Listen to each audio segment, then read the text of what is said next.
Okay, तो ये है हमारा आज इलियाड का सेकंड वीडियो। अगर आपने फर्स्ट वीडियो देख रखा है तो इसको समझना बहुत ज़्यादा आसान हो जाएगा। हालांकि मैं एक शॉर्ट में रिवाइज कर रहा हूँ। तो जैसा कि मैंने बतलाया था, ये जो पोयम है ये ट्रोजन वॉर पे बेस्ड है। ट्रोजन वॉर यानी कि दो राज्यों के बीच में युद्ध होता है और ये युद्ध लगातार 10 वर्षों तक चलता है। तो जो दो राज्य आपस में युद्ध लड़ते हैं उसमें से एक राज्य का नाम होता है ट्रॉय और जो दूसरा राज्य है उसका नाम है स्पार्टा। अब यहाँ पे पूरी स्टोरी क्या है मैं बतलाता हूँ। जैसे कि मैंने पहले भी बतलाया था, ट्रॉय के जो राजा हैं किंग प्रायम, इनके दो बेटे होते हैं। एक तो हेक्टर हो गया और दूसरा हो गया पेरिस। अब ये जो हेक्टर है ये बड़ा है और पेरिस छोटा है। दूसरी तरफ जो स्पार्टा राज्य है यहाँ का राजा किंग मैनिलियस है और दूसरा इसका बड़ा भाई एगामेम्नन है। किंग मैनिलायस का एक वाइफ होती है हेलन, जो कि बहुत ज़्यादा सुंदर होती है। ऐसा कहा जाता है कि ये दुनिया की सबसे खूबसूरत महिला है। कभी किसी और वीडियो में मैं आपको एक तस्वीर दिखाऊंगा जो किसी पेंटर ने बनाया है इस कल्पना के साथ कि ऐसी वो हेलन रही होगी। और इवन उस पेंटिंग में भी आप जब देखोगे हेलन की वो पेंटिंग बहुत सुंदर है वो। ओके, तो यहाँ पे पूरी स्टोरी क्या होती है, ये जो पेरिस है ये क्या करता है, इस हेलन को अपने प्यार में उलझा लेता है या फिर भगवान की मदद से इसको वो किडनैप कर लेता है, अपने साथ लेके चला जाता है। अब यहाँ पे जो किंग मैनिलायस है ये क्या करता है, अपने बड़े भाई एगामेम्नन के पास जाता है और ये दोनों मिलकर अलग अलग राज्य के जो राजा हैं और राजा के जो बेटे हैं, जैसे कि एक्लीज जो होता है वो एक देवी का बेटा होता है, समुद्र की देवी होती है उसका बेटा होता है ये। और इसके बारे में ऐसी भविष्यवाणी होती है कि ये बहुत ज़्यादा पावरफुल होगा, बहुत ज़्यादा ये अच्छा योद्धा बनेगा आगे चल के। दूसरी तरफ एक और कैरेक्टर होता है ओडिसियस, जो किसी बगल के राज्य का राजा होता है और बहुत ही अच्छा योद्धा होता है। तो इस तरीके से स्पार्टा जो है सो बहुत सारे अलग अलग राज्यों से अपने योद्धा बुलवाता है, राजा बुलवाता है और सबकी मदद से जो है सो एक कंप्लीट सेना बनाता है, जिसको ग्रीक सेना कह सकते हैं या फिर एक्यंस कहा जाता है इस पोइट्री में। अब इस प्रकार से ये सारे लोग इकट्ठा होकर अटैक करते हैं कहाँ पे, ट्रॉय पे। और जब अटैक करते हैं ट्रॉय पे तो ये जो युद्ध होता है वो करीब करीब 10 साल तक लगातार चलता है। अब ये जो पोयम है ये 10 साल की पूरी कहानी नहीं बतलाता है, बल्कि 9वें साल के कुछ सप्ताह का ये कहानी बतलाता है। अब इसमें सबसे पहला जो बुक है, टोटल 24 बुक्स हैं इसमें। अब सबसे पहला जो बुक है उसमें क्या होता है, द क्वेरल। क्वेरल किसके बीच में होता है अभी हम लोग इसको पढ़ेंगे तो देखेंगे।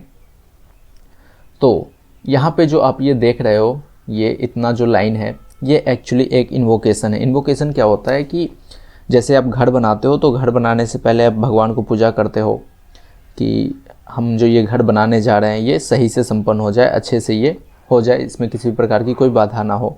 उसी प्रकार से कोई भी शुभ काम करते हैं या फिर कोई भी काम हम स्टार्ट करते हैं तो उससे पहले हम पूजा करते हैं या फिर भगवान से विनती करते हैं कि हमारा जो ये काम है ये अच्छे से सफल हो जाए, ख़त्म हो जाए। तो उसी प्रकार से ये जो पोइट्री लिखा जा रहा है, तो इस पोइट्री को लिखने से पहले यहाँ पे जो पोएट है वो भगवान से निवेदन करते हैं कि हमारी जो ये पोइट्री है वो अच्छे से संपन्न हो जाए। अब वो भगवान को विनती करते हुए क्या कहते हैं the wrath of Achilles is my theme. ऊपर में मैंने आपको बताया था कि एक्लीज एक कैरेक्टर है जो ग्रीक के तरफ से युद्ध लड़ेगा, और पहले वीडियो में मैंने बतलाया था कि एक्लीज की पूरी स्टोरी क्या है। अब यहाँ पे पोएट कह रहा है the wrath of Achilles is my theme, कि एक्लीज का जो गुस्सा है वो इस पोएट का थीम है। मतलब कि जो पूरा आप पोइट्री पढ़ोगे तो उस पूरे पोइट्री में सबसे मेजर जो चीज़ आप देखोगे वो एक्लीज का गुस्सा आप देखोगे।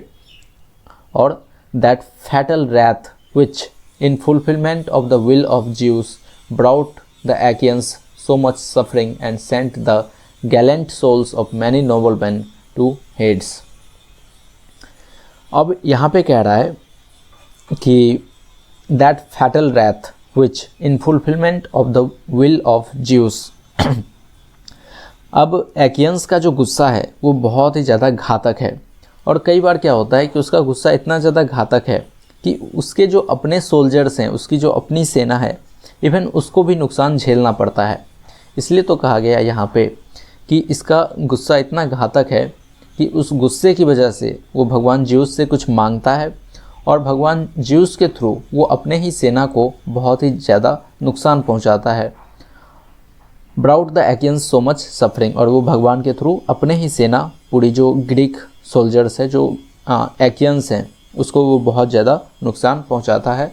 And sent the gallant souls of many noble man to Hades, और इसके अलावा उसका जो गुस्सा है, उस गुस्से की वजह से जो बहुत सारे योद्धा हैं उसको ये मारता है, और उन योद्धाओं को ये मार के कहाँ पहुँचाता है, हेड्स पहुँचाता है। जैसे कि हम लोग बोलते हैं ना कि मरने के बाद आदमी स्वर्ग जाता है, नरक जाता है या पाताल लोक जाता है, तो वैसे ही यहाँ पे हेड्स एक जगह है जहाँ पे ऐसा वो लोग मानते हैं कि मरने के बाद आदमी इस जगह पे जाता है।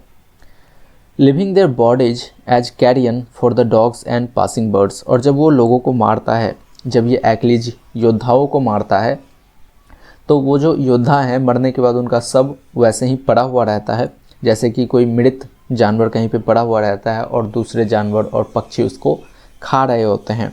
तो उसी प्रकार से वो योद्धा मर के किसी जानवर की तरह इधर उधर पड़े होते हैं। और ये सब क्यों हुआ, एक्लीज के गुस्से की वजह से हुआ। तो इसका गुस्सा इतना घातक है कि सामने वाले योद्धाओं को तो मारता ही है, लेकिन कई बार इसके जो अपने लोग हैं उसको भी नुकसान झेलना पड़ता है इसके गुस्से की वजह से। अब ये आगे कहता है poet, let us begin goddess of song with the angry parting that took place between Agamemnon, king of man, and the great Achilles, son of Peleus।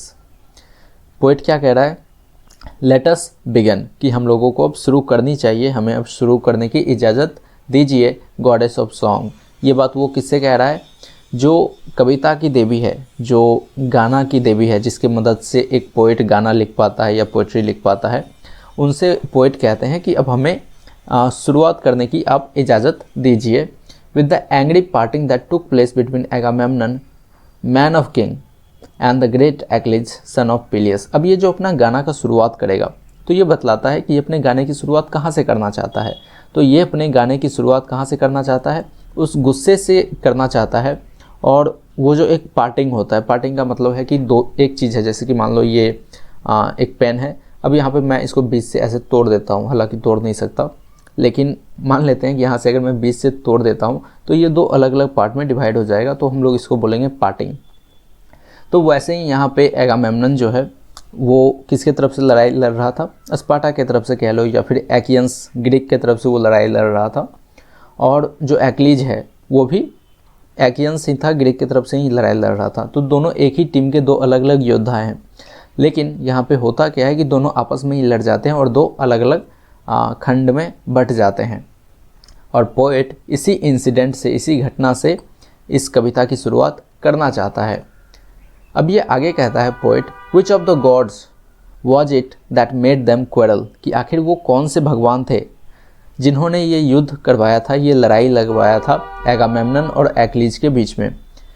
Achilles और एगामेम्नन जो आपस में लड़ाई लड़ा, झगड़ा करने लगा दोनों आपस में ही, आखिर वो कौन थे भगवान जिन्होंने ऐसा करवाया। अब यहाँ पे एक और वर्ड मैंने लिख रखा है, म्यूज। म्यूज क्या है, तो जैसा कि यहाँ पे आप लोगों ने देखा, ये जो गॉडेस ऑफ सॉन्ग है, मतलब कि कविता की देवी या फिर पोइट्री की देवी, तो जो ग्रीक कल्चर है उसमें ऐसा ये लोग मानते थे कि एक देवी थी, देवी का नाम है म्यूज। ये देवी जब आप पे सहाय होते हैं, या कह लो कि जब ये आप पर मेहरबान होते हैं, तब आपके दिमाग में पोइट्री या फिर सॉन्ग आता है। जैसे कि आपके साथ भी कई बार ऐसा इंसिडेंट होता होगा कि आप नॉर्मली कोई काम कर रहे हो और अचानक से एक दो लाइन कुछ ऐसा आ गया कि आपको लगा कि अरे ये तो बहुत ही अच्छा शायरी है या फिर बहुत ही अच्छी ये पोइट्री है। तो कुछ वैसा ही वहाँ के पोइट मानते हैं कि आदमी जैसे बैठा हुआ है, कुछ काम कर रहा है, अचानक से उसके अंदर एक इंस्पिरेशन आता है, अचानक से कुछ थॉट्स आते हैं, तब वो मानते हैं कि उस देवी की वजह से उनके अंदर ये थॉट्स आया और ये पोइटिक जो भी वो लिख पा रहा है वो उन्हीं देवी की वजह से आया, और उस देवी का नाम है म्यूज, या फिर उस इंस्पिरेशन को म्यूज बोला जाता है। जैसे कि अक्सर अगर हम हिंदुज़म की बात करें तो यहाँ पे क्या होता है कि हिंदू मैथोलॉजी में कुछ ऐसे इंसिडेंट आते हैं जहाँ पे ऐसा कहा जाता है कि किसी के जीभ पे सरस्वती बैठती है और उस आदमी के थ्रू सरस्वती बोलती है। मतलब कि सरस्वती जो देवी हैं वो किसी आदमी के ऊपर मेहरबान होती हैं और वो आदमी वो सारी बातें बोलता है जो देवी सरस्वती बोलना चाहती है। तो कुछ वैसा ही यहाँ पे भी हम मान लेते हैं कि भगवान जो भी देवी है वो मेहरबान होता है किसी इंसान पे, और फिर वो इंसान जो है सो कुछ बोल पाता है या फिर लिख पाता है, खास करके शायरी या फिर पोइट्री। तो उस इंस्पिरेशन को क्या बोलते हैं? म्यूज। अब यहाँ पे जो इन्वोकेशन है वो समाप्त होता है, इसके बाद जो ओरिजिनल पोइट्री है वो स्टार्ट होता है। तो सबसे पहला लाइन है, it was Apollo son of Zeus and Leto. अच्छा, यहाँ पे अगर देखो तो ये ख़त्म हुआ था इस लाइन से कि आखिर वो कौन से भगवान हैं जिन्होंने युद्ध करवाया, जिन्होंने झगड़ा लगवाया एगामेम्नन और एक्लीज के बीच में। तो यहाँ पे अगला ही लाइन है, इट वाज अपोलो, कि वो भगवान कौन थे? अपोलो थे। अब अपोलो कौन है? तो भगवान ज्यूस और लेटो के पुत्र हैं अपोलो। अब जैसे क्या होता है कि मान लेते हैं बहुत सारे देवता हैं, बहुत सारे भगवान हैं, तो उन देवताओं में एक प्रमुख देवता होते हैं जिसको देवताओं का राजा कहा जाता है। तो कुछ ऐसा ही यहाँ पे ज्यूस की स्थिति है। देवताओं का ये राजा है ज्यूस, और इसकी टोटल 7 वाइफ्स होती हैं, मतलब कि 7 अलग अलग रानियाँ हैं। उसमें से एक रानी होती है लेटो, और उस लेटो से एक पुत्र, उसका क्या नाम है? अपोलो। तो अपोलो भगवान ही हैं जिन्होंने झगड़ा करवाया वहाँ पे। Who started the feud when he punished the king for his discourtesy to Chryses। अब ये कहता है कि वो अपोलो ही हैं जिन्होंने ये झगड़ा करवाया। और कैसे करवाया? ये झगड़ा उन्होंने ऐसे करवाया when he punished the king, जब उन्होंने उस राजा को सजा दिया। कौन से राजा की बात हो रही है? देखते हैं। for his discourtesy to Chryses, जब अपोलो ने सजा दिया उस राजा को। और सज़ा क्यों दिया? इसलिए दिया क्योंकि उस राजा का जो बिहेवियर था वो अशिष्ट था। किस राजा की बात हो रही है हम लोग आगे देखेंगे। और किसके प्रति अशिष्ट था? तो यहाँ पे कोई एक क्राइसिस है, क्राइसिस किसी व्यक्ति का नाम है, उसके प्रति उस राजा का बिहेवियर अशिष्ट था, इसलिए भगवान ने उसको सजा दिया। अब यहाँ पे क्राइसिस कौन है? तो क्राइसिस है कोमा हिज प्रिस्ट। किसका प्रिस्ट? अपोलो का। अपोलो का एक प्रिस्ट है, अपोलो का एक पुजारी है जिसका नाम है क्राइसिस, और इस पुजारी का अपमान किया गया है, अशिष्टता के साथ व्यवहार किया गया है उस राजा के द्वारा।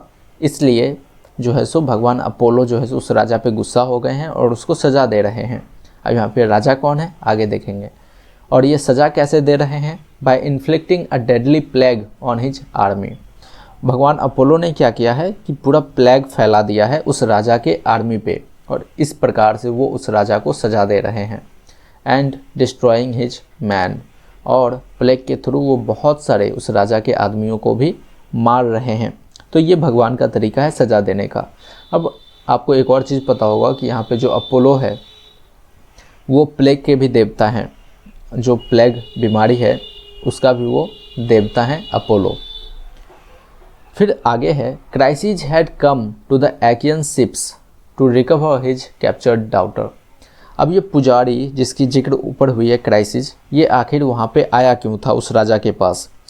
तो ये कहता है Chryses had come to the Achaean ships, वो राजा उस राजा के पास ये क्राइसिस इसलिए आया था एकियन शिप्स के पास। मतलब कि जैसा कि मैंने बतलाया कि ग्रीक के जितने भी सोल्जर्स थे वो सभी गए थे अटैक करने के लिए ट्रॉय पे, तो निश्चित रूप से वो पानी वाले जहाज़ से ही गए होंगे वहाँ पे।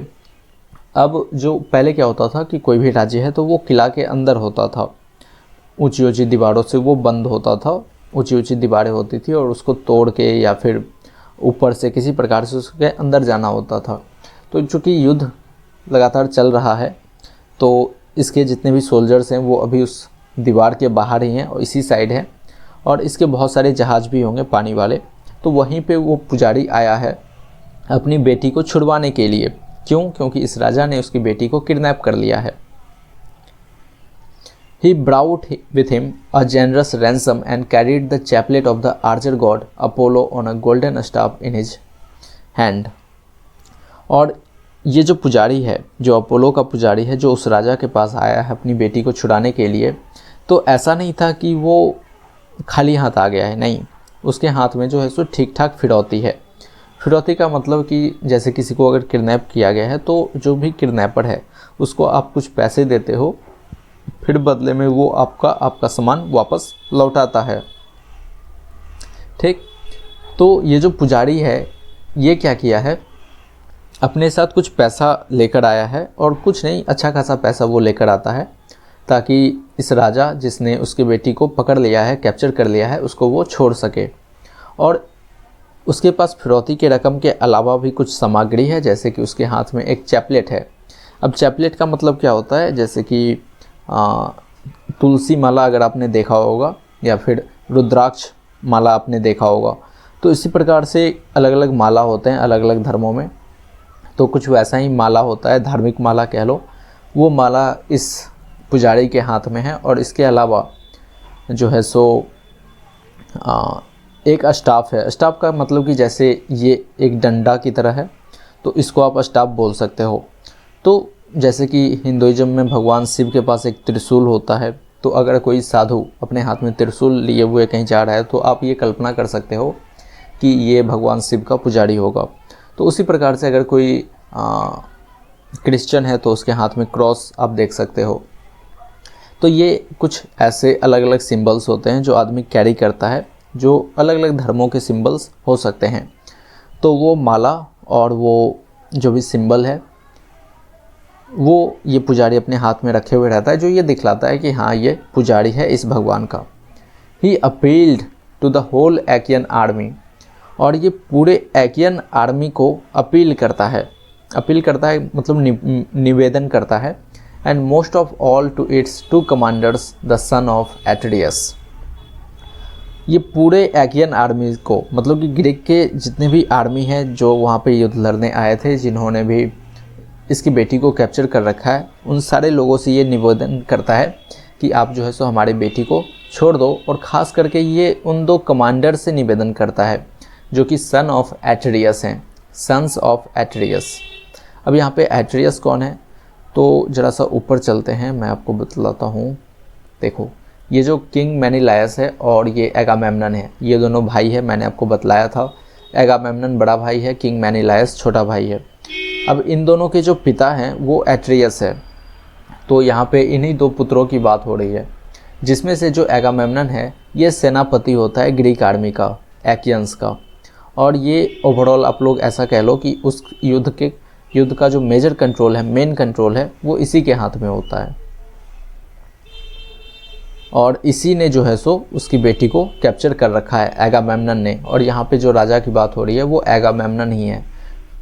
तो मैं अगर पूरा इसका समरी बताऊं तो यहाँ पे क्या हुआ कि जब ग्रीक के सोल्जर्स वहाँ पे जाते हैं तो वो क्या करते हैं कि ट्रॉय के अलग अलग शहरों पे वो लोग हमला करते हैं, और वहाँ पे जो भी संपत्ति या फिर जो भी महिला औरत उसको मिलता है, उन सभी को ये कैप्चर कर लेता है और सारी चीज़ों को आपस में बांट लेते हैं। मतलब कि इधर जितने भी सोल्जर्स हैं वो सारा लूटा हुआ सामान आपस में बांट लेते हैं, डिवाइड कर लेते हैं।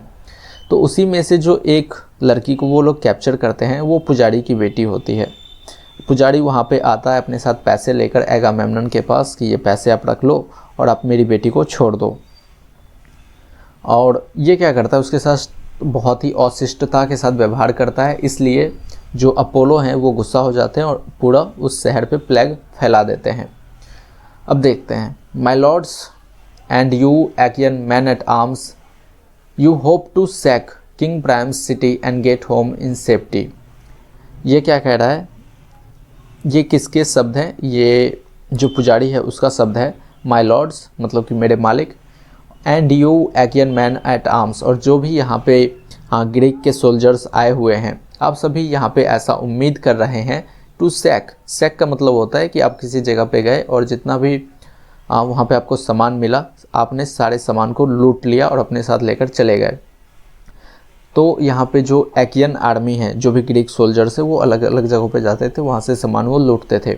तो ये कहता है कि मेरे मालिक, जो भी यहाँ पे सोल्जर्स हैं, आप लोग ऐसा उम्मीद कर रहे हो कि आप यहाँ के सारे आसपास के सामान को आप लूट लोगे, अपने साथ लेकर चले जाओगे, और आपका मेन उद्देश्य है कि ट्रॉय के राजा का जो शहर है उसको बर्बाद कर देना, और बर्बाद करके जो भी वहाँ का सामान है लेकर अपने साथ चले जाना, और ना केवल चले जाना बल्कि सेफ्टी के साथ अपने घर पहुँच जाना। अब ये आगे कहता है, मे the gods that live on Olympus grant your wish. अब ये कहता है कि भगवान करे आपकी जो ये इच्छा है, वो भगवान जो ओलंपस पे रहते हैं, भगवान करे वो तुम्हारे इन इच्छाओं का समर्थन करें या फिर तुम्हारा साथ दें और तुम्हारी जो भी इच्छा है वो पूरी हो।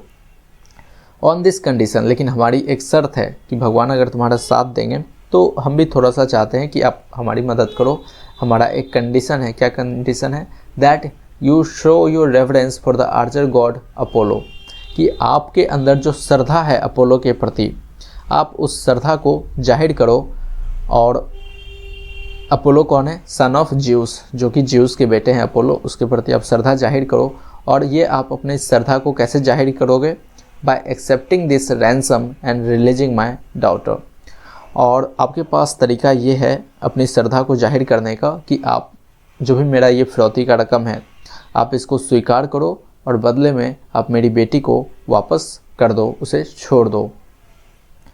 The troops applauded. अब वहाँ पे जितने भी सैनिक थे वो सभी समर्थन करते हैं इस पंडित का, इस पुजारी का। They wished to see the priest respected and the tempting ransom taken. वहाँ पे जितने भी आर्मी वाले लोग थे, जितने भी सैनिक थे, वो सभी चाहते थे कि इसकी जो बेटी है उसको छोड़ दिया जाए और ये फिरौती का रकम जो भी लेकर आया है वो ले लिया जाए। But this was not at all to King Agamemnon's liking. लेकिन हालांकि सारे लोग तो सपोर्ट करते हैं उस पुजारी का, लेकिन एगामेम्नन को ये चीज़ पसंद नहीं होता है। He cautioned the man severely and rudely dismissed him. और ये चीज़ उसको पसंद नहीं आता है। वो क्या करता है कि उसको धमकी देता है या आगाह करता है और बहुत ही कठोरता के साथ उसकी जो भी ख्वाहिश थी अपनी बेटी को छुड़ाने का, उसको ये खारिज कर देता है। और खारिज करने के बाद ये कहता है, ओल्ड मैन, बूढ़े व्यक्ति, do not let me catch you loitering by the hollow ships today nor coming back again. Loitering का क्या मतलब होता है? आवारागर्दी करना। अब आवारागर्दी करने का क्या मतलब है? जैसे कि मान लो मैं किसी जगह पे गया, किसी रोड के किनारे मैं खड़ा हूँ और मेरे पास कोई भी एक ख़ास पर्पस नहीं है वहाँ पे खड़ा होने का, तो आप लोग ऐसा बोल सकते हो कि मैं वहाँ पे आवारागर्दी कर रहा हूँ, बिना किसी पर्पस का मैं वहाँ पे जाकर फालतू खड़ा हूँ। तो ये होता है आवारागर्दी करना। तो यहाँ पे कहता है कि दोबारा से ऐसा कभी ना हो कि तुम मुझे मैं तुम्हें, एगामेम्नन कहता है कि मैं तुम्हें आवारागर्दी करते हुए पकड़ लूँ। आवारागर्दी करते हुए पकड़ लूँ मतलब मेरे जो यहाँ पे जहाज़ हैं, पानी वाले जहाज़, उसके आसपास तुम कभी भी मुझे गलती से दिख मत जाना और तुम इधर दोबारा आने की गलती मत करना। अदरवाइज़ क्या होगा? और यू मे फाइंड, और अगर तुम मुझे दिख गए तो क्या होगा? तुम्हारे पास जो ये गॉड्स का स्टाफ है, यानी कि भगवान का जो भी सिंबल है तुम्हारे हाथ में, या फिर तुम्हारे हाथ में जो ये माला है, चैपलेट, अपू वेरी पुअर डिफेंस, ये तुम्हारे लिए बहुत ही छोटा हथियार मालूम पड़ेगा जो तुम्हारी रक्षा कर सकेगा। मतलब कि उसके हाथ में जो भगवान का माला है या फिर जो सिंबल है, तुम इस चीज़ से खुद की रक्षा नहीं कर पाओगे अपनी। Far from agreeing to set your daughter free. और ये कहता है कि ये तो बहुत दूर की बात है कि मैं तुम्हारी बेटी को छोड़ूंगा, उसे फ्री कर दूंगा। नहीं, I intend her to grow old in Argos in my house. ये तो बहुत दूर की बात है कि मैं तुम्हारी बेटी को रिहा कर दूँ, उसे छोड़ दूँ, जाने दूँ। बल्कि मेरे अंदर जो इंटेंशन है तुम्हारी बेटी के लिए वो क्या है? मैं चाहता हूँ कि तुम्हारी जो बेटी है वो मेरे घर पे एडगोस में पले बढ़े और वहाँ पे वो रहे, a long way from her own country, जो कि उसके अपने देश से बहुत ही दूर का राज्य है। Working at the loom and sharing my bed. और जब पुजारी का बेटी वहाँ पे रहेगा तो उसके दो काम होंगे। एक काम तो ये होगा कि वो कड़घा पे बैठेगी, यानी कि कपड़े वो बुनेगी, और दूसरा काम ये होगा कि वो एगामेम्नन के साथ बेड शेयर करेगी। Of with you now. और ये आगे कहता है पुजारी से कि तुम अभी यहाँ से चले जाओ, and do not provoke me if you want to save your skin. अगर तुम अपनी रक्षा करना चाहते हो तो तुम दोबारा मुझे कभी उकसाने की कोशिश मत करना। अगर तुम अपना ये स्किन, शरीर का खाल अगर बचाना चाहते हो तो तुम दोबारा मेरे सामने मत आना, मुझे उकसाना मत। अब यहाँ पे स्किन ही क्यों, खाल ही क्यों? देखो, जब आप किसी को भी चोट पहुँचाते हो तो सबसे पहले उसका ये जो स्किन है वही हर्ट होता है। हालांकि यहाँ पे जो उसका स्किन है वो उसके ओवरऑल शरीर को रिप्रेजेंट कर रहा है। The old man trembled and obeyed him. अब ये जो ओल्ड मैन है, जो पुजारी है, वो बेचारा बहुत ज़्यादा डर जाता है और वहाँ से चला जाता है उसकी बात को मानकर। He went off without a word along the shore of the sounding sea. बिना कुछ बोले वो समुद्र की लहरों की तरफ चला जाता है। But when he found himself alone he prayed fervently to King Apollo. लेकिन जब वो खुद को अकेला पाता है, जब आसपास कोई भी नहीं होता है, तब वो निरंतर भगवान अपोलो से उत्साह के साथ जो है सो प्रार्थना करने लगता है भगवान को, उस भगवान को जो कि देवी लेटो का बेटा है। और वो लेटो यानी कि उसके अपोलो की माँ के बारे में बात हो रहा है कि लेटो का जो बाल है, देखो लड़कियां क्या करती हैं, अक्सर वो अपने बाल को चोटियों में बांधती हैं, तो उनका जो बाल का चोटी होता है उसको लॉक्स बोला जाता है। तो ऐसा बोल सकते हैं कि अपोलो की माँ जो कि देवी लेटो हैं, उनका बाल बहुत ज़्यादा खूबसूरत है या फिर अच्छा है।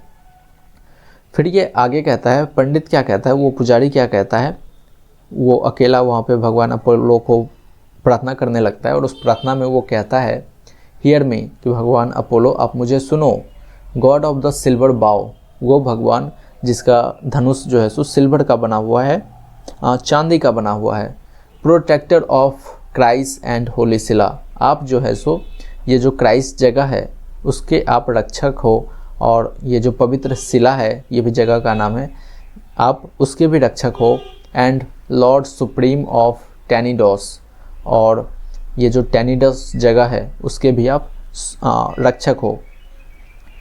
अस्मिंथियस, अब ये जो अस्मिंथियस वर्ड है ये भी भगवान अपोलो के लिए ही इस्तेमाल किया गया है। अस्मिंथियस जैसे कि होता है ना कि एक ही भगवान के बहुत सारे नाम हैं, तो Smintheus, if ever I built you a shrine that delighted you, ये आगे कहता है कि अगर मैंने कभी भी आपके लिए कोई एक ऐसा मंदिर का निर्माण किया हो या फिर किसी वैसे जगह का निर्माण किया हो जिससे आपको प्रसन्नता मिली हो, आपको अच्छा लगा हो, if ever I burnt you the fat thighs of a bull और अ गोट, अगर मैंने आज तक भी आपके लिए कभी भी किसी जानवर का बलि दिया हो या फिर कुछ चढ़ावा आपको चढ़ाया हो जो आपको पसंद आया हो, तो फिर ग्रांट मी दिस विश, तो फिर आप उस चीज़ के बदले मेरी जो एक इच्छा है आप उसको पूरा कीजिए।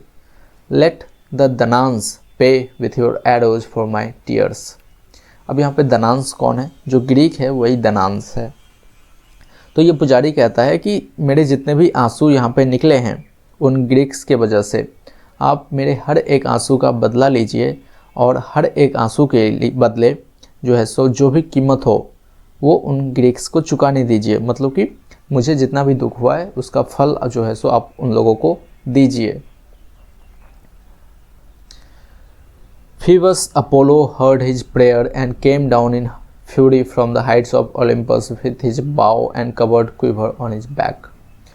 अब जो भगवान अपोलो है वो अपने पुजारी की जो भी बात है उसको वो सुनते हैं, और जो भगवान का जगह है जहाँ पे सारे भगवान बैठते हैं उसको ये लोग ओलंपस कहते हैं।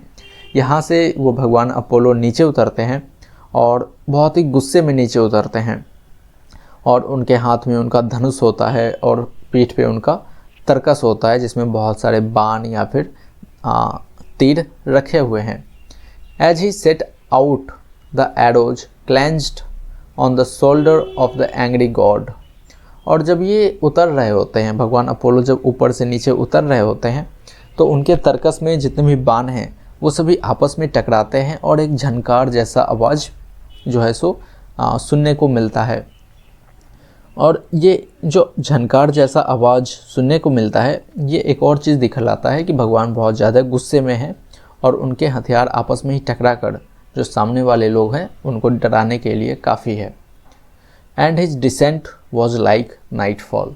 और जब ये भगवान ओलंपस से नीचे उतर रहे होते हैं तो उनका इस प्रकार से नीचे उतरना ऐसा मालूम पड़ता है कि जैसे कि इस दुनिया में अंधेरा छाने वाला हो। जैसे होता है ना कि प्रकाश समाप्त हो जाता है और अंधेरा छा जाती है हर जगह पे, तो कुछ वैसा ही मोमेंट होता है कि अपोलो जब नीचे उतर रहे हैं तो लगता है कि अब पूरा अंधेरा छा जाने वाला है। क्यों? क्योंकि जितने भी लोग हैं उनको सज़ा मिलेगा, तो निश्चित रूप से ये एक अंधेरा जैसा है। He sat down opposite the ships and shot an arrow with a dreadful twang from his silver bow। अब ये क्या करते हैं कि जो शिप था ग्रीक्स का, वहाँ पे ये जाकर बैठ जाते हैं और वहीं से ये अपना धनुष साधते हैं और उस धनुष में से एक तीर चलाते हैं, और जब ये तीर चलाते हैं तो बहुत ही भयंकर झनकार की आवाज़ सुनाई देती है। ही अटैक्ड द म्यूल्स फर्स्ट, और सबसे पहले जो है सो किस पे अटैक करते हैं, जो भी वहाँ के आसपास के जानवर थे, खास करके खच्चर या फिर गधे जैसे जो जानवर थे, उस पर ये अटैक करते हैं। एंड द निम्बल डॉग्स, और फिर उसके बाद जो है सो ये जो चतुर कुत्ते हैं उस पर ये अटैक करते हैं, और उसके बाद जो है सो ये अपना तीर जो भी वहाँ पे इंसान हैं उन सभी पे चलाते हैं, और ये लगातार अपने तीरों को उन इंसानों पे चला रहे होते हैं। Day and night innumerable fires consumed the dead, और ये जब लगातार अपने तीर वहाँ पे चला रहे होते हैं तो निश्चित रूप से बहुत सारे लोग मर भी रहे होंगे। तो वो जो मरे हुए लोग हैं उनको जलाने के लिए या फिर उनका अंतिम संस्कार करने के लिए आग लगाया जाता होगा। तो वो आग इतने ज़्यादा हैं कि ऐसा मालूम पड़ता है कि अनगिनत आग जलाए गए हैं ताकि मरे हुए लोगों का अंतिम संस्कार किया जाए। तो इससे पता चलता है कि कितने ज़्यादा लोग मरे होंगे प्लेग के दौरान। अब यहाँ पे कुछ और चीज़ें आप समझ सकते हो उस समय के बारे में। तो यहाँ पे जैसा कि जिक्र आता है कि जो अपोलो भगवान है वो सबसे पहले खच्चर पे अपना तीर चलाते हैं, फिर कुत्ते पे तीर चलाते हैं। तो ऐसी पॉसिबिलिटी है कि हो सकता है प्लेग बीमारी में पहले जानवर मरते हो या फिर जानवर में ये पहले फैलता हो फिर इंसान तक आता हो। इस चीज़ को आप हो सके तो गूगल पे सर्च कर लेना, हो सकता है ये सच हो सकता है कि ऐसा ना हो।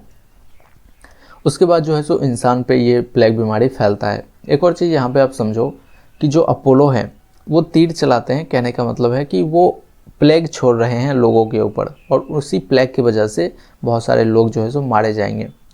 अब जब आप दूसरे बुक्स को भी पढ़ोगे तो वहाँ पे भी प्लेग का जिक्र बहुत ज़्यादा आता है, खास करके उस समय में। और ये प्लेग इतना ज़्यादा भयावह हुआ करता था कि 1/3 पॉपुलेशन, 30%, 40% पॉपुलेशन एक बार में समाप्त हो जाती थी। इवन जो कोविड अभी कुछ समय पहले आया था उससे भी बहुत बहुत ज़्यादा खतरनाक वो हुआ करता था। तो उस लेवल पे ये बीमारी फैला करती थी, इसलिए यहाँ पे कहा गया है कि इनन्यूमरेबल फायर्स कि बहुत ज़्यादा आगे जलाई गई हैं ताकि सारे लोगों का अंतिम संस्कार किया जा सके।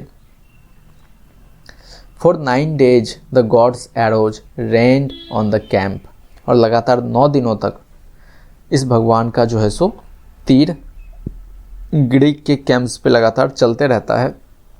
कहने का मतलब 9 दिनों तक लगातार जो है सो प्लेग वहाँ पे रहता है और ये बहुत सारे लोगों को वहाँ पे मारता है। ऑन द 10th, फिर 10वें दिन क्या होता है, the troops were called to assembly by order of Achilles. फिर 10वें दिन ये जो एक्लीज है ये ऑर्डर देता है और सारे सैनिकों को एक जगह पे इकट्ठा होने के लिए ये कहता है। A measure that the white armed goddess Hera prompted him to take। अब ऐसा नहीं था कि एक्लीज अपने मन से वो डिसीजन लिया था कि सारे लोग यहाँ पे इकट्ठा हो और हम लोग बात करेंगे कि इसको ख़त्म कैसे करना है। नहीं, एक्चुअली ये भगवान हेरा जो कि ज्यूस की ही वन ऑफ द वाइफ्स हैं और भगवान अपोलो की सौतेली माँ कह लो, ये जो देवी हेरा हैं ये क्या करते हैं, ये प्रॉम्प्ट करते हैं, मतलब कि इशारा करते हैं या फिर संकेत करते हैं एक्लीज को कि तुम्हें एक असेंबली बुलाना चाहिए और इसका सॉल्यूशन ढूंढना चाहिए। In her concern for the Danaans whose destruction she was witnessing. और एक्चुअली ये ऐसा क्यों करती हैं, ये जो देवी हेरा हैं ये इसलिए करती हैं क्योंकि इन्हें चिंता होता है, जो भी ग्रीक सोल्जर्स होते हैं, जो भी ग्रीक लोग हैं, उनका इन्हें चिंता है। इसलिए ये एक्लीज से कहते हैं या फिर किसी के थ्रू कहलवाते हैं कि तुम्हें इसका सॉल्यूशन ढूंढना चाहिए। When all had assembled and the gathering was complete, the great runner Achilles rose to address them। और जब सारे लोग वहाँ पे इकट्ठे हो गए थे तब ये जो एक्लीज है वहाँ पे खड़ा होता है और ये उन सारे लोगों को संबोधित करने आता है। अब यहाँ पे जो एक्लीज है उसको रनर बोला जा रहा है। क्यों बोला जा रहा है, तो उसका पर्पस ये होगा कि जो एक्लीज है वो बहुत ही ज़्यादा फुर्तीला हुआ करता था, ये युद्ध में बहुत ही ज़्यादा प्रभावित करने वाला इंसान होता है। तो चूँकि एक्लीज बहुत ज़्यादा स्विफ्ट होता है या फिर फुर्तीला होता है, काफ़ी तेज़ी के साथ ये युद्ध लड़ सकता है, तो इसलिए इसको रनर यहाँ पे बोला गया है। अब एक्लीज जो है सो वहाँ पे खड़ा हुआ है कुछ बोलने के लिए, तो क्या बोलता है देखो, इन्वर्टेड कोमा में है। एगामेम्नन माय लॉर्ड, ये कहता है एगामेम्नन मेरे महाराज, what with the fighting and the plague, I fear that our strength will soon be so reduced. ये कहता है कि एक तरफ तो हम लोग फाइट कर रहे हैं, किससे फाइट कर रहे हैं, जो ट्रॉय के जो भी लोग हैं उससे फाइट कर रहे हैं, और दूसरी तरफ ये प्लेग है जो हमें लगातार कमज़ोर किया जा रहा है, हमारी जो भी ताकत है उसको ये कम कर रहा है। That any of us who are not dead by then will be forced to give up the struggle and sail for home. और ये कहता है कि चूँकि दोनों तरफ से जो है सो हमारी जो ताकत है वो लगातार कम हो रही है, इसलिए मुझे डर लग रहा है कि ऐसा एक समय आएगा जब हम में से ज़्यादातर लोग जो है सो इवन अगर वो नहीं भी मरते हैं तो भी वो उनका जो हिम्मत होगा वो ख़त्म हो चुका होगा और वो इस युद्ध को छोड़ के अपने घर की ओर जाने लगेंगे। But could we not consult a prophet or priest. फिर वो आगे पूछता है एगामेम्नन से, क्या हमें किसी प्रॉफिट या फिर पंडित से नहीं पूछना चाहिए, और even some interpreter of dreams, या फिर किसी वैसे व्यक्ति से हमें संपर्क नहीं करना चाहिए जो हमारे सपने होते हैं वो उसको इंटरप्रेट कर सकता हो या फिर व्याख्या कर सकता हो। For dreams too are sent by Zeus, क्योंकि हमारे जो सपने होते हैं वो भी भगवान के द्वारा ही भेजे जाते हैं, इसलिए अगर कोई उन सपनों की व्याख्या कर सके तो हम लोग शायद ये समझ सके कि ये जो अपोलो हैं वो हमसे क्यों नाराज़ हैं। And find out from him why Phoebus Apollo is so angry with us. He may be offended at some broken vow or some failure in our rites. अब ऐसा पॉसिबल है कि ये जो अपोलो हैं ये हमसे शायद इसलिए गुस्सा हो क्योंकि हमारा जो पूजा पाठ का तरीका है हो सकता है कि हमने उसमें कुछ गलती किया हो, या फिर जो भी वादा हमने भगवान से किया हो उसमें किसी चीज़ को हमने तोड़ दिया हो। तो हमें वो जानना होगा ना कि अपोलो आखिर हमसे गुस्सा क्यों है, और ये बात बतलाएगा कौन, कोई पुजारी ही बतला सकता है या फिर कोई पंडित ही बतला सकता है। If so he might accept a savoury offering of sheep or of full grown goats and save us from the plague. और अगर ऐसा है कि हमसे कुछ गलती हुआ है जो अगर हमें पता चल जाए तो फिर हम भगवान को कुछ चढ़ावा चढ़ाएंगे, जैसे कि किसी जानवर का बलि देना, और फिर जब हम ऐसा कुछ करेंगे तो हो सकता है कि भगवान हम पे थोड़ा सा रहम खाएं और ये जो प्लेग है इसको वो समाप्त कर दे। Achilles sat down and Calchas son of Thestor rose to his feet. और इतना कह के जो एक्लीज है वो बैठ जाता है वहाँ पे, और फिर उसके बाद जो कैल्चस है वो बोलना चालू करता है। अब यहाँ पे कैल्चस कौन है? कैल्चस, अगर इस नाम का अगर भी आप मीनिंग देखोगे तो इसका मतलब होता है कोई एक प्रॉफिट या फिर पंडित जो भविष्य के बारे में बतला सकता है। As an augur Calchas had no rival in the camp. अब ये पोइट बतलाते हैं कि अगर हम कैल्चस के बारे में थोड़ा सा बात करें तो कैल्चस का कोई भी जो है सो दुश्मन उस कैंप के अंदर नहीं था, कोई भी ऐसा व्यक्ति नहीं था जो कैल्चस से नफरत करता हो, नहीं। Past, present and future held no secrets from him. और ये जो कैल्चस है ये पास्ट भी जानता है, प्रेजेंट भी जानता है और फ्यूचर भी जानता है, और ऐसी कोई भी चीज़ नहीं है जो ये कैल्चस नहीं जानता हो। And it was his second sight a gift he owed to Apollo. और ये जो कैल्चस है इसको एक गिफ्ट दिया गया है अपोलो के द्वारा, जिसके थ्रू ये पास्ट, प्रेजेंट, फ्यूचर सब देख सकता है। That guided the Achaean fleet to Ilium. और ये कैल्चस ही था जिसके मदद से ये लोग जो है सो ट्रॉय राज्य के समीप पहुंच पाए। अब देखो, ट्रॉय राज्य जो है सो कहीं और है, स्पार्टा राज्य कहीं और है। अब पहले ऐसा कुछ नहीं था कि मैप वगैरह है, नहीं, ऐसा कुछ नहीं था। वो लोग बड़ी मुश्किल से निकलते थे, जहाज़ लेकर निकलते थे और कहीं से कहीं पहुंच जाते थे। तो ज़्यादातर टाइम ऐसा होता था, और कई बार क्या होता था कि अगर एक आदमी किसी राज्य में गया हुआ है तो फिर वो उस राज्य का जो रास्ता है उसको वो जानता था, फिर वो लेकर आता था। लेकिन यहाँ पे क्या था कि जो कैल्चस है उसको भगवान से कुछ ऐसी शक्ति मिली हुई थी जिसके मदद से ये लोग जो है सो ट्रॉय तक पहुँच पाते हैं, और वो भी किसकी मदद से? कैल्चस की मदद से। He was a loyal Argive and it was in this spirit that he took the floor। और ये कहता है कि ये एक सच्चा नागरिक है। कैल्चस जो है सो बिल्कुल ही सच्चा ईमानदार टाइप का नागरिक है, और ये इसकी नॉर्मल नेचर है कि अगर इसके अंदर कुछ हो, और जो भी ये ऑनेस्टली फील कर रहा है या फिर जो भी ये ऑनेस्टली बोलना चाहता है, ये खड़ा होके बोल देता है, और इसीलिए ये भी खड़ा हुआ है। तो ये जो कैल्चस है वो खड़ा होकर क्या बोलता है, Achilles he said my royal lord, ये कहता है एक्लीज मेरे royal lord, you have asked me to account for the archer King Apollo's wrath, कि तुमने हमसे पूछा कि भगवान अपोलो के गुस्से का वजह क्या है, and I will do so, और मैं तुम्हें बताऊंगा भी कि उनके गुस्से का वजह क्या है, लेकिन तुम पहले मेरी बात सुनो। Will you swear to come forward and use all your eloquence and strength to protect me, क्या तुम खड़ा होगे और जब मैं सारी चीज़ें बोल दूंगा तो क्या तुम कसम खाते हो कि तुम खड़ा होकर सामने आओगे और अपनी सारी ताकत लगाकर जो है सो मेरी रक्षा करोगे, क्योंकि ऐसा पॉसिबल है। अच्छा, इसी में देख लेते हैं। I ask this of you being well aware that I shall make an enemy of one whose authority is absolute among us and whose word is law to all Achaeans. अब ये कहता है कि मैं ऐसा तुमसे इसलिए कह रहा हूँ मेरी रक्षा करने के लिए, क्योंकि मुझे पता है, I am aware of that, कि मैं जागरूक हूँ उस चीज़ का कि कुछ लोग ऐसे भी हैं यहाँ पे जो एक अथॉरिटी हैं, कहने का मतलब वो राजा हैं या फिर मंत्री हैं, और उनके सामने जो हमारा पावर है वो बहुत ही कम है, ऑलमोस्ट ना के बराबर है। वो अगर कुछ बोलेंगे तो उनका जो बोलना होगा या फिर उनका जो कथन होगा वो कथन ही अपने आप में कानून होगा। तो हो सकता है कि मेरी भविष्यवाणी में उनके खिलाफ कुछ वैसा निकल जाए और वो लोग जो है सो हम पे अपना गुस्सा निकाले या फिर हमसे बदला ले। तो क्या ऐसे सिचुएशन में क्या तुम हमारी रक्षा करोगे?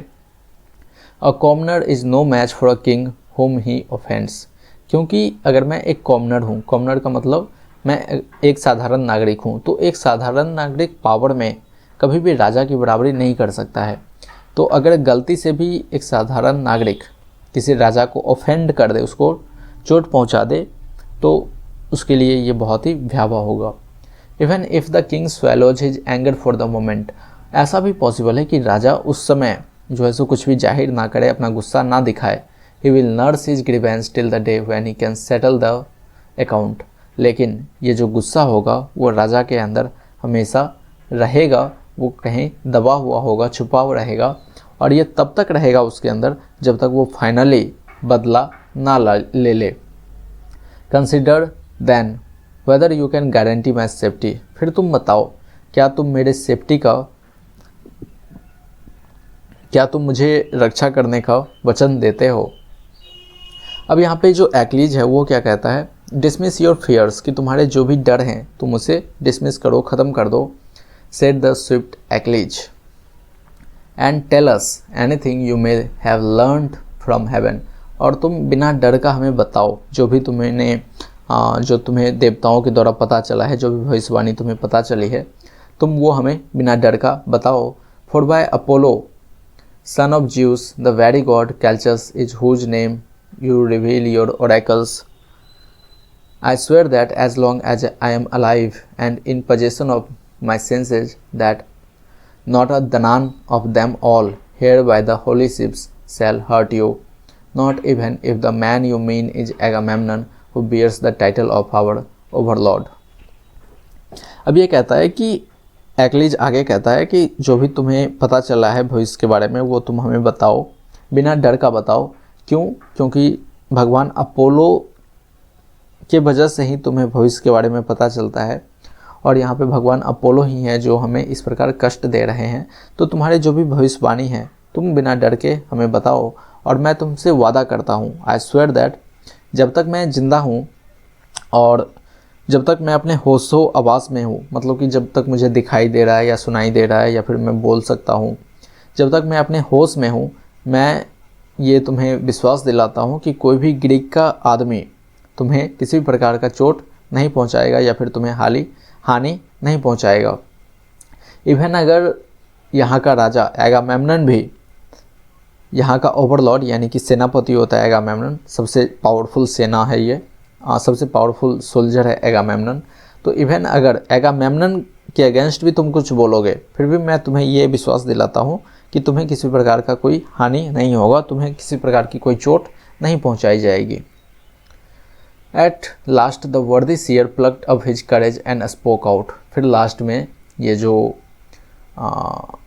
कैल्चस है ये अपना सारा हिम्मत जुटाता है और फिर ये बोलता है, क्या बोलता है, देयर इज़ नो क्वेश्चन, कि ऐसा कोई प्रश्न नहीं है, he said, of a broken vow or any shortcoming in our rites, कि ऐसा कुछ नहीं है कि भगवान अपोलो इसलिए गुस्सा है क्योंकि हमने कोई प्रतिज्ञा तोड़ दिया। कई बार क्या होता है, जैसे कि मैंने कई बार अपनी दादी को ये बोलते हुए सुना है कि जैसे कोई भगवान है, जैसे मान लेते हैं देवी काली हैं, अब उनसे मैंने कहा कि अगर मेरे साथ ये हो गया, जैसे कि मान लेते हैं अगर मुझे 10 लाख रुपया मिल गया तो मैं आपको एक बकरी का बलि दूंगा। अब अगर ऐसा पॉसिबल है कि मुझे कल को 10 लाख रुपया मिल गया और मैं भगवान को जो भी मैंने कबूला था या फिर बोला था वो मैंने पूरा नहीं किया, तो उसकी वजह से भगवान क्या करते हैं, कई बार हमें